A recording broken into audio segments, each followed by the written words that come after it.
Olá, líderes, rainhas do meu coração. Hoje nós vamos falar sobre como você organiza o seu tempo com base em 5 perguntas.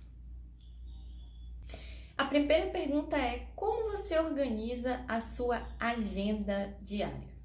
E as opções de resposta são: que é isso? Eu não me organizo, o dia amanhece e aí eu vejo o que tem para fazer. Ou então, eu até organizo, mas nunca dá certo, nunca sai do jeito que eu planejo. Ou tem itens demais, tem uma lista enorme de coisas para fazer que eu sempre coloco, mas tempo de menos, nunca dá tempo de fazer tudo que eu tenho que fazer. Ou ainda, eu me organizo, eu tenho uma agenda, funciona quase sempre, que já é um grande sucesso, hein? Ou é perfeita. A minha agenda é super cronometrada, super certinha, super organizada e sempre dá certo. Se você respondeu as opções 1, 2 ou 3, nós temos um problema que precisa ser tratado, especialmente sendo controladora. Por quê? A gente quer fazer tudo, a gente quer dar conta de tudo. E se a gente não tem uma forma de determinar o que realmente é necessário fazer e o que não é necessário fazer, quando é necessário fazer e quando não é necessário fazer, categorizar o que é importante, o que é urgente, o que é inegociável, tem que ser feito de qualquer jeito e por você, nossa, você perde muita energia, você se sente frustrada, vira uma zona. A segunda pergunta, e é uma pergunta muito importante, é: o que faz você desperdiçar o seu tempo? É o Netflix? É televisão de forma geral? São as redes sociais? Atividades desnecessárias que você faz? Aquela preguiça que bate com toda força e você não sabe de onde vem. Aliás, você sabe de onde vem a preguiça? A preguiça é quando você tá com baixa de energia. É isso mesmo. A pessoa não é preguiçosa só porque ela é preguiçosa, porque ela nasceu preguiçosa, né? Preguiça é falta de energia. Então, você precisa enxergar aí o que está causando essa falta de energia que leva você a se sentir preguiçosa. É a vontade de dormir, é a interferência dos amigos, dos parentes, do marido, dos filhos. Não que essas pessoas sejam desnecessárias, tá? São muito importantes e queridas, mas tem momentos e momentos, não é mesmo? Ou é outra coisa que eu não falei aqui, mas pensa aí, o que faz você desperdiçar o seu tempo, né? A minha mentora, a Isabela Moreira, ela fala uma coisa que é o seguinte: tudo que você tem que fazer, tudo que você faz no seu dia, para que isso tenha os resultados que você quer, né? Para que isso te leve para a pessoa que você quer ser lá na frente, né? Nos seus planos e metas de médio e longo prazo, você tem que fazer com intenção. Tem que ter intencionalidade, tem que ter um sentido, um propósito de você estar fazendo aquilo. Então, tudo que faz você desperdiçar o seu tempo não tem intencionalidade, né? Ou até tem, mas no sentido contrário, não de te tornar a pessoa, né, que você quer ser, o sucesso que você quer alcançar, mas justamente o contrário, de te roubar a oportunidade de ser essa pessoa, de conquistar tudo que você quer conquistar. Pensou aí tudo que faz você desperdiçar o seu tempo? Bom, agora vamos pensar o seguinte: quais tarefas você faz que poderiam ser totalmente delegadas a outra pessoa? Isso mesmo. Controladoras, eu sei que nós temos uma dificuldade extrema de delegar, mas isso é super importante se você quiser tirar o máximo proveito do seu tempo. Então, o que tem aí na sua agenda, no seu dia a dia, que você pode delegar totalmente para outras pessoas? E quando eu falo delegar, é assim: você tem uma empresa, você tem uma equipe, você tem pessoas para quem delegar. Mas isso também funciona para dentro da sua família. Você tem marido, você tem filhos, ou você mora com seus pais, enfim, com as pessoas ali do seu convívio. Existem formas de delegar e existem coisas que você pode delegar. Mas o que você tem que estar atenta para poder delegar da melhor forma, de uma forma saudável e eficiente. Primeiro, você tem que prestar atenção entre a complexidade da tarefa e o nível de maturidade para a pessoa para quem você vai delegar. Né? Não adianta você passar uma tarefa super complexa, super complicada para uma pessoa que não tem o nível de maturidade suficiente para fazer aquilo. Vou dar um exemplo bem esdrúxulo. Você não pode mandar seu filho de 5 anos ir para a cozinha fazer almoço, por exemplo. Não é mesmo? Então, assim, a maturidade e o nível de complexidade da tarefa tem que ser compatíveis. Uma outra coisa que você precisa prestar atenção é delegar implica confiar. Então, você tem que confiar que a pessoa vai fazer a tarefa, vai fazer aquela entrega. Mas atenção, ela não vai fazer igual a você. Cada pessoa é diferente, cada pessoa tem um background diferente, uma experiência diferente, um jeito de ser e de fazer diferente.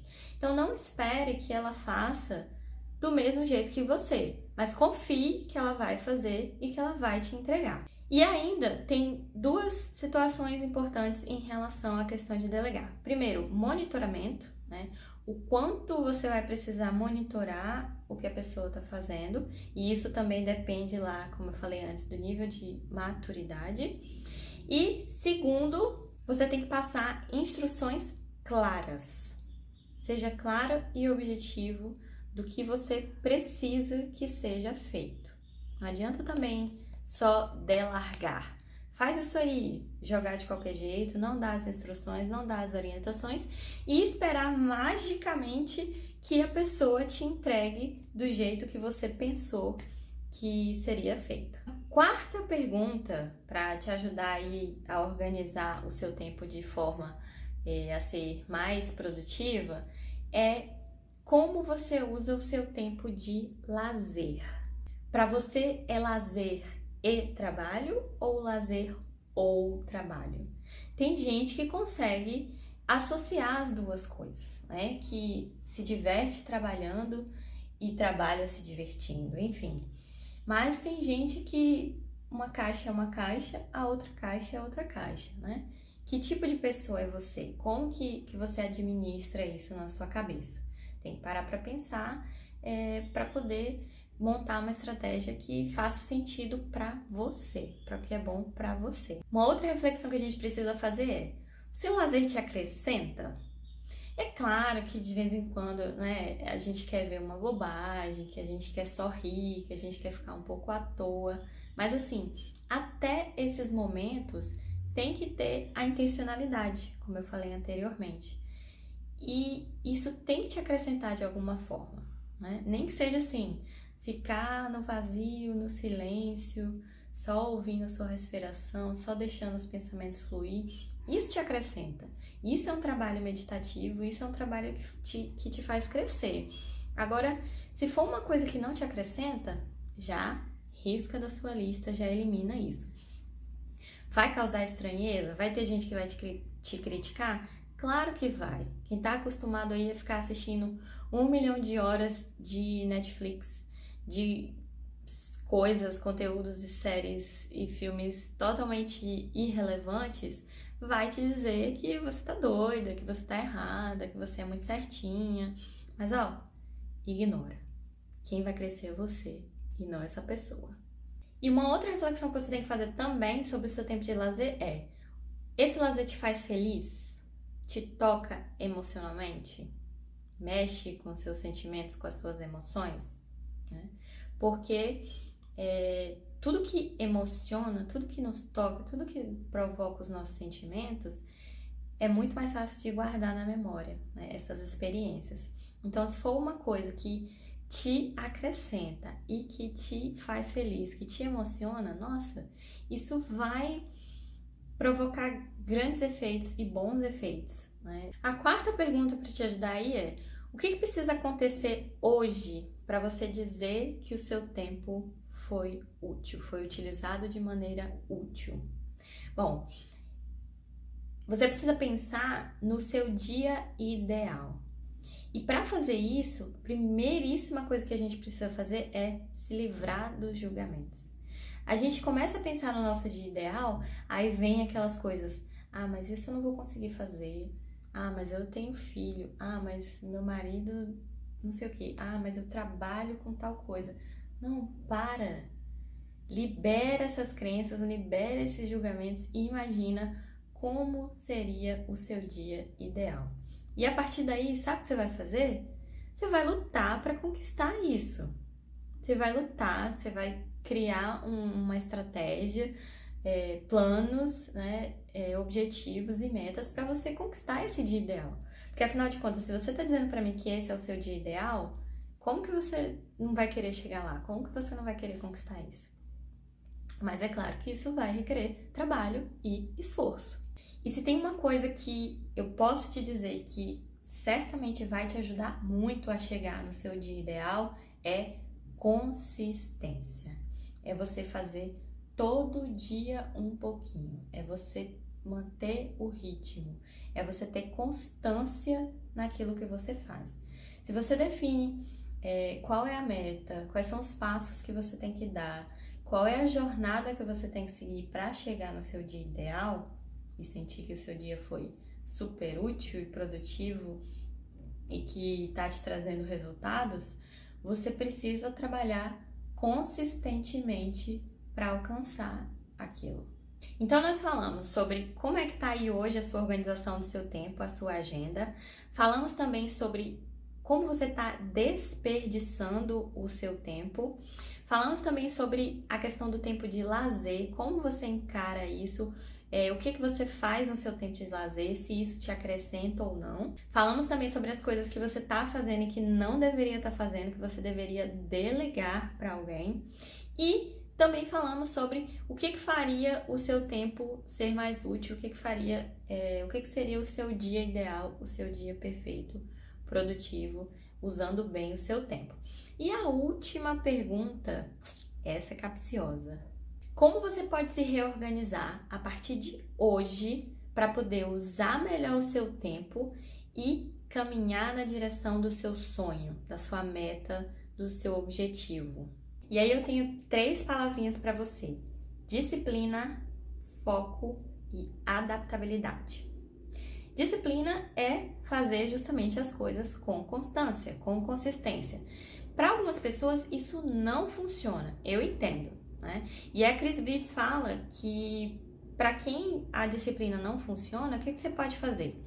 Você dedica 70% do seu tempo àquilo que você ama fazer, a sua paixão, porque assim, você vai querer fazer de qualquer jeito, é o que você ama, é o que você se sente bem, é onde você usa a sua potencialidade máxima, então você vai querer fazer aquilo, você vai se dedicar àquilo, sem precisar pensar em disciplina. E os outros 30%, você faz aquilo que precisa ser feito. Você não gosta, você não quer, você não tem habilidade, mas precisa ser feito para dar suporte àquilo que você ama fazer, àquilo que você tem paixão por fazer. Então, para quem a disciplina não funciona, trabalha dessa forma, 70-30, que eu acho que vai funcionar, pelo menos para ela funciona, né? O foco vai muito nessa linha também, né? É você estar focado naquilo, no seu objetivo, naquilo que você tem paixão por fazer. Qual que é a ideia por trás do foco? É você canalizar a energia. Tudo aquilo que você se dedica, cresce.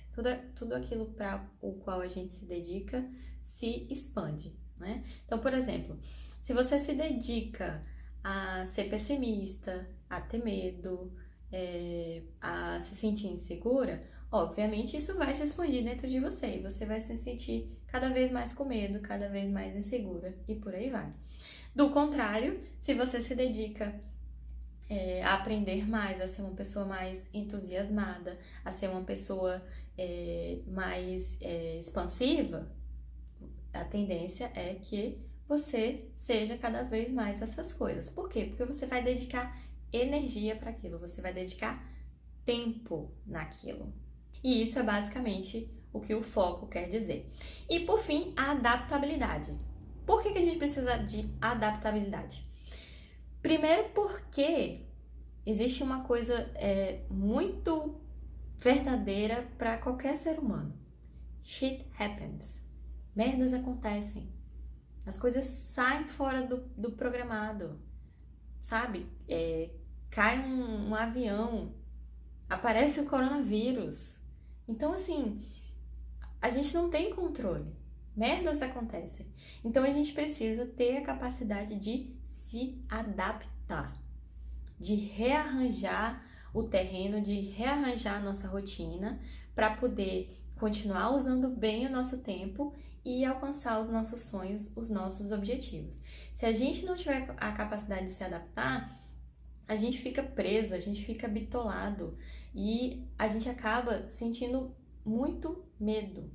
Medo da incerteza, medo de não dar certo, medo da mudança. Então, ter a adaptabilidade como uma característica desenvolvida sua vai te ajudar muito a organizar o seu tempo de maneira eficiente, a ter um dia mais produtivo e alcançar mais rápido seus sonhos, as suas metas. Então, diante de tudo que a gente conversou aqui, para refletir agora. Como que você está usando o seu tempo?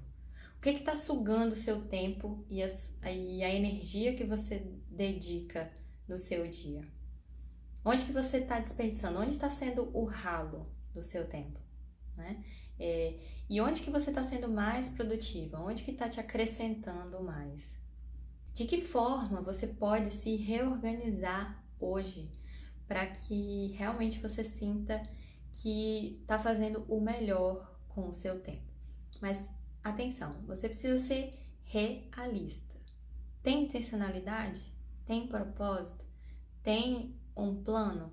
Ok, aí você consegue organizar etapas, passos e até mesmo micro decisões, né, do seu dia, da sua rotina, coisas que você precisa fazer para poder chegar nisso. Mas se você não tem objetivo nenhum, se você não tem direcionamento nenhum, como que você vai saber o que você precisa ou não fazer? Como você vai saber as atividades que você pode ou não delegar, que você deve ou não delegar? Como que você vai saber que opções de lazer te acrescentam ou não? Como você vai estabelecer constância numa atividade, né? Se você não sabe onde você quer chegar? E como você vai fazer algo por paixão, né? Por amor, dedicar lá os 70% do seu tempo para aquilo, já que você é uma pessoa, se você for uma pessoa indisciplinada, se você nem sabe do que você gosta, do que você é bom. Então, precisa se conhecer muito bem, precisa olhar para dentro e descobrir todas essas respostas, porque aí sim vai fazer sentido você reorganizar a sua agenda de forma que você se sinta mais produtiva.